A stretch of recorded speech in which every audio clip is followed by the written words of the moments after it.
Shalom Jemaat Tuhan, senang sekali boleh berjumpa kembali di dalam Kingdom Devotion, renungan kita minggu ini. Saya meneruskan pembahasan kita di dalam kitab Efesus, pasal ke-6, pasal yang terakhir. Dimulai daripada ayat ke-11 mengatakan demikian. Kenakanlah seluruh perlengkapan senjata Allah supaya kamu dapat bertahan melawan tipu muslihat iblis. Karena perjuangan kita bukanlah melawan darah dan daging, tetapi melawan pemerintah-pemerintah, melawan penguasa-penguasa, melawan penghulu-penghulu dunia yang gelap ini, melawan roh-roh jahat di udara. Rasul Paulus menginginkan kita, kenakanlah saudara. Kita tinggal mengenakannya, seluruh perlengkapan senjata Allah. Kita hanya mengenakannya. Kalau kita melihat kalau peperangan zaman dulu, zaman sekarang, senjata sudah ada tersedia. Ketika harus berperang, serdadu hanya memakai senjatanya. Demikian dengan kita, saudara. Dikatakan perlengkapan senjata Allah. Seluruhnya, saudara. Jadi kita tinggal mengenakannya sudah tersedia. Roh Kudus ada dalam kehidupan kita. Disitulah Roh Kudus akan menguatkan kita. Kita tidak berusaha sendiri. Kita tidak berusaha menciptakan kekuatan kita, menciptakan persenjataan kita untuk melawan si iblis. Kalau kita tahu bahwa di ayat ke-12 mengatakan perlawanan kita bukan melawan manusia, bukan melawan daging dan darah, tetapi melawan kuasa-kuasa kegelapan di balik semua yang kita hadapi. Jadi sebagai ciptaan baru di dalam roh kehidupan kita, kita harus bisa melihat ada kuasa-kuasa kegelapan yang akan selalu berusaha mengganggu kita lagi, menjatuhkan kita lagi dalam perjalanan iman kita. Ingat saudara, ini adalah peperangan rohani. Ini adalah peperangan iman bagi setiap orang percaya. Tetapi ada satu hal yang saudara harus kita ingat, bahwa peperangan itu sudah dimenangkan oleh Yesus. Saudara sudah dimenangkan. Makanya di dalam kitab Roma, Paulus juga menuliskan bahwa kita ini lebih daripada pemenang. Makanya firman Tuhan tadi mengatakan, kenakanlah seluruh perlengkapan senjata Allah. Supaya apa? Supaya kita berperang? Tidak. Supaya kita tetap bisa bertahan.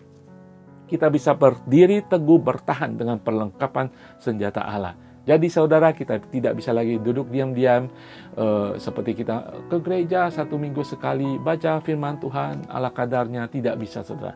Saudara harus tetap memperlengkapi hidup saudara dengan firman Tuhan, kebenaran firman Tuhan, dan janji-janji Tuhan, sehingga membangkitkan identitas saudara, sehingga saudara tidak gampang dijatuhkan oleh perkataan, oleh intimidasi, penganiayaan sekalipun. Saudara sekalian, peperangan ini adalah peperangan iman. Sudah diminta untuk berdiri teguh, bertahan dengan perlengkapan senjata Allah. Saudara sekalian, apa yang kita lawan? Pertama, kita melawan diri kita sendiri. Keinginan daging kita. Kita tahu masih ada keinginan daging dalam kehidupan kita. Ya, itu yang harus kita lawan. Kita harus waspadai. Ya. Yang kedua, serangan dari dunia. Ketika banyak sekali hal-hal dalam dunia ini membuat kita terpesona. Firman Tuhan yang lain mengatakan keinginan dunia dan keinginan Allah itu berlawanan. Keinginan dunia dan keinginan roh itu berlawanan, saling menjatuhkan. Kalau saudara memiliki kekuatan roh, saudara bisa menjatuhkan keinginan dunia.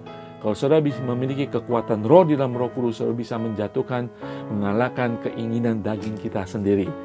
Ya, saudara, dan kemudian pasti ada kekuatan iblis yang ingin melawan kita. Di dalam Yohanes 10, ayat 10 mengatakan, "Hei, iblis itu, musuh kita itu, selalu akan datang ingin mencuri, membunuh dan membinasakan." Dia selalu akan datang, saudara. Jadi, peperangan rohani ini akan terjadi secara konstan sampai kita menghadap kepada Tuhan. Amin, saudara. Makanya Rasul Paulus di ayat-ayat kemudian dia akan membahas berbagai-bagai perlengkapan senjata yang harus kita pakai. Haleluya. Tetapi satu hal yang harus kita ingat, Tuhan Yesus sudah memenangkan. Kita memakai persenjataan yang dari Tuhan yang penuh kuasa. 2 Korintus 10 ayat ke-5 mengatakan demikian. Karena senjata kami dalam perjuangan bukanlah senjata duniawi, melainkan senjata yang diperlengkapi dengan kuasa Allah yang sanggup untuk meruntuhkan benteng-benteng. Itulah persenjataan kita. Sementara kita harus juga menjaga iman kita, karena ini adalah peperangan iman kita. Saudara, setelah saudara mendengarkan firman Tuhan ini, Peperangan kita bukan melawan darah dan daging. Ketika ada teman saudara menyerang saudara, bukan teman saudara yang menyerang saudara. Ketika ada atasan majikan, ketika bahkan teman-teman baik saudara, ya, bahkan lawan sekalipun, musuh saudara sekalipun, orang yang tidak saudara sukai sekalipun, menyerang iman saudara, menyerang saudara, ingin menjatuhkan saudara, bukan mereka saudara. Kita harus bisa melihat di balik itu ada kuasa-kuasa kegelapan, kuasa si iblis yang ingin selalu mengganggu kita kembali, ingin selalu menjatuhkan kita kembali. Dan ingat, persenjataan Allah sanggup untuk meruntuhkan benteng-benteng. Jangan kita membenci teman, keluarga kita yang melawan kita, yang bermusuhan dengan kita.